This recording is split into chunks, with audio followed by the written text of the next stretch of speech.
Hi guys, it's Lee here from Andertons. I'm with Eric from ESP. Hello. He's going to tell us a little bit about some of the new guitars from 2014, because there's quite a few changes, I think, in the ESP lineup. There are.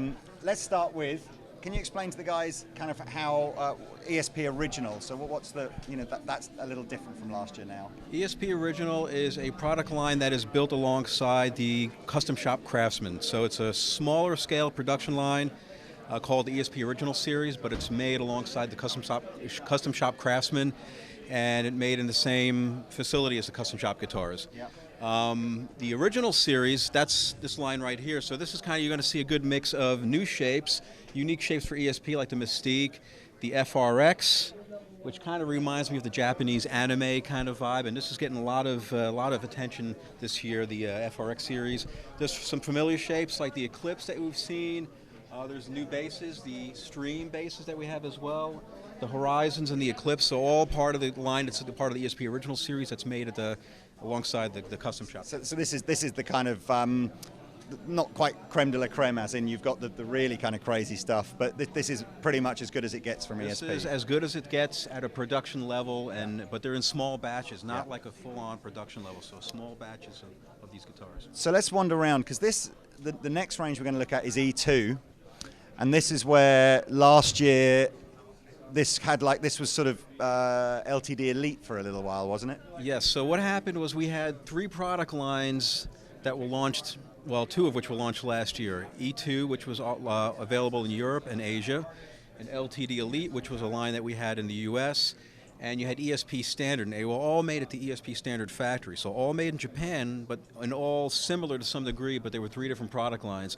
So to minimize the confusion, we brought LTD into E2 and we brought ESP Standard into E2 so that we can differentiate ESP Original from this more of a production level, all crafted in Japan as well, but this is more of a mass-produced product line, still made in Japan. So again, lots of familiar shapes. You'll see the Eclipse models that existed under LTD Elite last year, and some ESP standards from last year that are now E2s with the quill tops. So quill tops, EMGs, flame tops, Seymour Duncans. Oh, sorry. Yeah, the Strat style. So now we have, this is new for Namm. This is, while we were doing this whole transition thing, we were also developing new models for Namm as well. This is the ST2 for under the E2 range. This was initially going to be an LTD Elite until we decided to merge the product lines. This is a direct mount DiMarzio loaded guitar, basswood body, maple top, original Floyd Rose, 22 fret, coil tap. It's pretty much a multi-purpose, multifunctional, rock, blues, Motown, funk, whatever it is. This is the guitar to do it.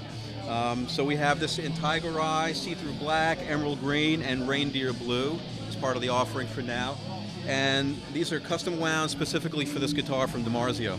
Okay, so we're looking now at LTD, which is the most affordable part of the ESP lineup. Exactly. A few new shapes here, so take us through these. The EC401 is a good example. This is a guitar that we already had in the line. We decided to do a running change on the pickups. I wanted to give it a different voice, so we partnered with DiMarzio again. These are the 36th anniversary set in both bridge and neck positions. This is a full thickness EC body. We added lemon drop as well as a new finish option. So heritage, vintage cherry sunburst, tobacco sunburst, and lemon drop. I like these pickups because they're really evenly voiced. The bass, middle, and treble frequencies very well balanced, a lot of air between the notes. I think this is a good set, and the fact that DiMarzio is the only company that's allowed to do all cream pickups, this will be easily recognized when it hangs at the retail level. Cool. And as you can see in the EC range, we've got 7 strings, various colors in the 6 strings. But show me about this None More Black range here. We get a lot of requests for satin black EMG loaded guitars, as if we didn't have enough of them. So I said, all right, let's do this. So we got black satin all around, black EMGs, Wilkinson bridge, string through the body. We decided to do in a 7-string, and there's a 6-string option as well, and these are also new for Namm. This is exciting, isn't it? Because this has never been available as an LTD model before, has it? It hasn't been available as a production model at all. Even the Iron Cross, the white Iron Cross, was exclusive to James Hetfield. It was a black Iron Cross initially.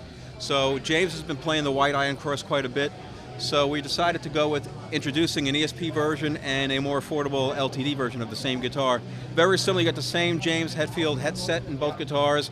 To the eye, they look very similar. So the consumer doesn't feel like he's getting cheated when he buys an LTD version of James' guitar.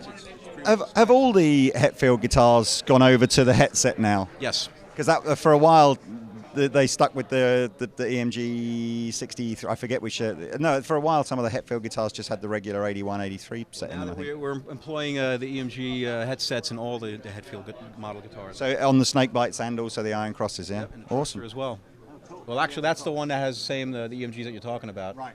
That one's still intact, but everything else is the headset. So these are, and I know you're not a UK pricing man, but I'm pretty sure if you check these out on our website, these are coming in sort of sub £1,000, but these are going to be super popular. Okay, so we're just looking at some of the lower cost guitars in the LTD range, EC200. I noticed these look a little different to last year, so how's that changed? We still have the quilted maple top versions of this guitar. I was kind of a fan of the beveled edges and the contours of this guitar, and I want to do something more with it. I think the price point where these guitars live in, the customer probably wants something less frilly and more kind of bare bones and kind of dear basic. So we did a satin black, satin tobacco burst, and a satin white finishes. Set neck. These are pretty much a bare bones, just a vibing guitar. They say all mahogany. It's a tone machine for an affordable price, and we're glad to have these on the line. I noticed that we've got a new Kirk Hammett model here. So can you tell us about this? Sure. Kirk Hammett is no stranger to the macabre. He loves Bela Lugosi and horror in general, all that Boris Karloff stuff, and so he actually has a pretty extensive guitar collection. A lot of it kind of encompasses the horror theme stuff. White Zombie is a movie poster theme that was based on the White Zombie movie, obviously, and so Kirk has a guitar like this. We decided to do it as another signature model. So the same EMG set that Kirk would use, Floyd Rose, incorporated the bat inlays and spiders, and new for Namm also, we're launching the Tombstone Case Company, and so we're including a Tombstone case, kind of headstone-looking vibe, skinned in a headstone with the Kirk Hammett White Zombie guitar. So there it is.